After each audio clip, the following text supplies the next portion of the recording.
विश्व हिंदू परिषद की केंद्रीय मार्गदर्शक मंडल बैठक। साधु संतों ने लिव इन और समलैंगिक विवाह को सनातन संस्कृति पर कुठाराघात बताया है। विश्व हिंदू परिषद की केंद्रीय मार्गदर्शक मंडल की 2 दिवसीय बैठक आज हरिद्वार में शुरू हो गई। बैठक में देश भर से आए करीब 250 प्रमुख साधु संत और विश्व हिंदू परिषद पदाधिकारी भाग ले रहे हैं। हरिद्वार के कृष्णा आश्रम से शुरू हुए बैठक में 2 दिन तक लैंड जिहाद, धर्मांतरण, घर वापसी, लिव इन, समलैंगिक विवाह, हिंदू मंदिरों के अधिग्रहण और वक्फ बोर्ड को असमित अधिकारों पर चर्चा की जाएगी। बैठक में उद्घाटन सत्र में लिव इन और समलैंगिक विवाह जैसी सामाजिक कुरीतियों के जरिए सनातन संस्कृति पर हो रहे कुठाराघात पर गंभीर चिंता जताई गई। बैठक में हिंदू समाज से जुड़े मुद्दों पर न्यायपालिका के अनावश्यक हस्तक्षेप पर भी चिंता जताते हुए कहा गया कि न्यायपालिका भी विदेशियों की टूलकिट की तरह काम कर रही है। नवभारत समाचार, हरिद्वार उत्तराखंड से शहजाद अली की रिपोर्ट। और भारत की ये हिंदू संस्कृति पूरे विश्व को परिवार मानती है। भारत की हिंदू संस्कृति सबके हितों की बात कहती है, सबके अधिकार, सम्मान, स्वाभिमान की चिंता रखती है।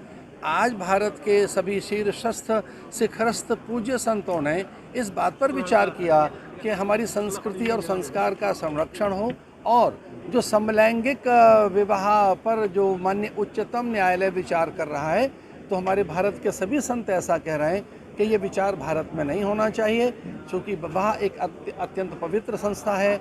हमारे यहाँ 4 आश्रमों में गृहस्थ एक बड़ा दिव्य आश्रम है, और उस विवाह जैसी पवित्र संस्था में इस प्रकार का विचार अशोभनीय है। हम ये कह रहे हैं कि कानून नहीं बनना चाहिए इस पर। माननीय केंद्र सरकार से हमारी ये प्रार्थना है कि इस पर विचार करें।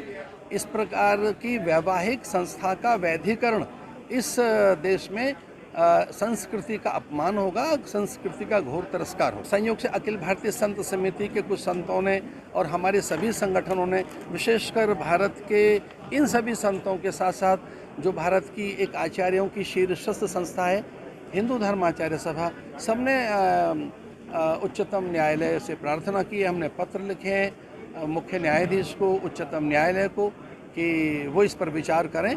और हम केंद्र सरकार से भी ये प्रार्थना करते हैं कि वो इस प्रकार के कानून लेकर आए कि यहाँ ये समलैंगिक विवाह पर हम चर्चा नहीं कर सकते। पहले सत्र में मुख्यतः जो LGBTQ+ का मुकदमा है उसके बारे में विचार हुआ। हमको लगा कि एक श्रृंखला है। पहले एडल्ट्री को डिक्रिमिनलाइज किया गया, माने दुराचार को अपराध उस श्रेणी से बाहर निकाला।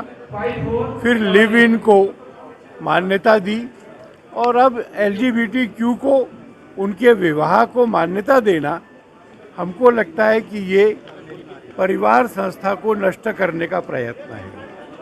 और अगर परिवार संस्था नष्ट होती है तो भारत की संस्कृति का एक मुख्य आधार समाप्त हो जाएगा। तो सब संतों ने विचार व्यक्त किया है कि ऐसा नहीं होना चाहिए। दूसरा, संतों ने यह भी विचार किया है कि सारे समाज के जागरण के लिए, धर्मांतरण को रोकने के लिए, घर वापसी के लिए दिवाली से 15 दिन पहले और 15 दिन बाद पूरे देश के संत गांवों में जाएंगे, अनुसूचित समाज की बस्तियों में जाएंगे, अनुसूचित जाति जनजातियों में जाएंगे, और उन सब को अपने हिंदुत्व के प्रति जागृत करेंगे।